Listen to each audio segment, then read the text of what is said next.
Republicans are obviously the party that wants to cut taxes. They want to secure the border. They want to protect people from violent crime in their streets. The Democrats will stop everything. They will block everything. That's all they've tried to do for the last year and a half. They're complete obstructionists. The congressional battle over border security and immigration enforcement is coming to a head on Capitol Hill. Republicans are trying to push through a 3-year bill that would fund both ICE and Border Patrol. They're using a special process called budget reconciliation to try to pass Democrats by. Let's bring in Republican Congressman Andy Biggs of Arizona. You're a border state, Congressman. When you see the efforts of Democrats to try to eliminate ICE and defund Border Patrol and border protections in this country, what do you say? What are you thinking? Well, I think this is thematically consistent with where they've been. First, they opened the border, right, and prevented our federal law enforcement from enforcing the border. Then they tried to defund police forces, local and state, all over the country.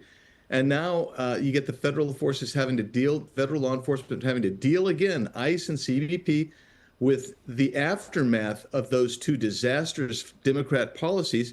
And they don't want to allow us to even fund these folks. And so I think this is just consistent with them. They don't seem to understand American sovereignty, the need for safety in this country, and they don't appreciate President Trump's policies, which have secured our border better than at any time in my lifetime. Senator John Fetterman is, I think, maybe the lone voice among Democrats who is saying that shutting down the government over Democrats' anger over ICE was a bad idea. Listen to Senator Fetterman. The World Cup and all of these things, it's like a convergence, here in our country. And that's one of the reasons why I ended up being the only Democrat to refuse to shut the DHS down. This stupid shutdown set things back and made us less safe. We never walked away with any kinds of reforms and ICE that, we all maybe would have wanted those things. But that's why I refused to shut it down and make us less safe. A little disturbing to hear that with the World Cup coming up and with, the situation against, involving Iran, that he considers us less safe in this country over what his party has voted to do.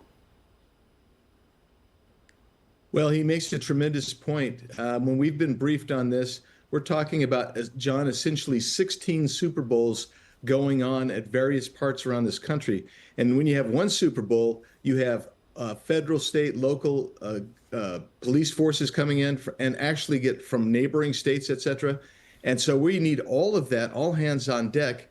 But this massive shutdown on the part of the Democrats, where they don't tolerate ICE, they don't tolerate CBP, and just think about this. When Secretary Mullen briefed some of us, he indicated that they had given up virtually on every issue that the Democrats wanted, except for those 2 or 3 which would protect our law enforcement. So the Democrats didn't want to protect our law enforcement, and their shutdown doesn't protect the American people and all of these international people that are coming, literally millions of people coming to these FIFA games.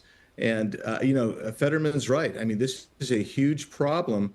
And that's why we have to get this done this week, John. The guy who ran the Department of Homeland Security under Joe Biden, Alejandro Mayorkas, is now saying that they made some reforms to the immigration process in this country that were good. Listen to this. There were areas of disagreement within immigration policy and in other areas, but I voiced my views. I was very pleased that in June of 2024, we took executive action that I thought made reforms that were sensible. Can you point to any sensible reforms under the Biden administration to the immigration situation? Not one, John. Not one reform was made that made this country safer. Not one reform was made that actually kept terrorists from coming into our country or gang members and violent gang members from coming in. Not one reform. When Secretary Mayorkas was making reforms, they all went to make our nation less secure, less safe, and a less sovereign state.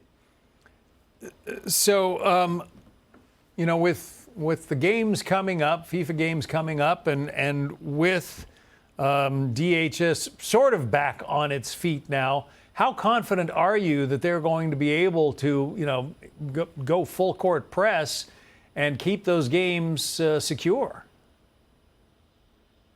Well, I have every confidence in DHS Secretary Mullen and the men and women of our Homeland Security departments. I think they're going to be able to get a lot done. I know that there's local enforcement that's already participating, being trained, and have been trained. They just need to get some pay. They need to get paid for some of that. I think it's going to be an all hands on deck. I think, John, it's going to be a good scene. I think we're going to have a safe set of games, and I'm very looking forward to that. The question, of course, is what happens elsewhere? Do we have a gap on the border? I hope not. I don't think we will.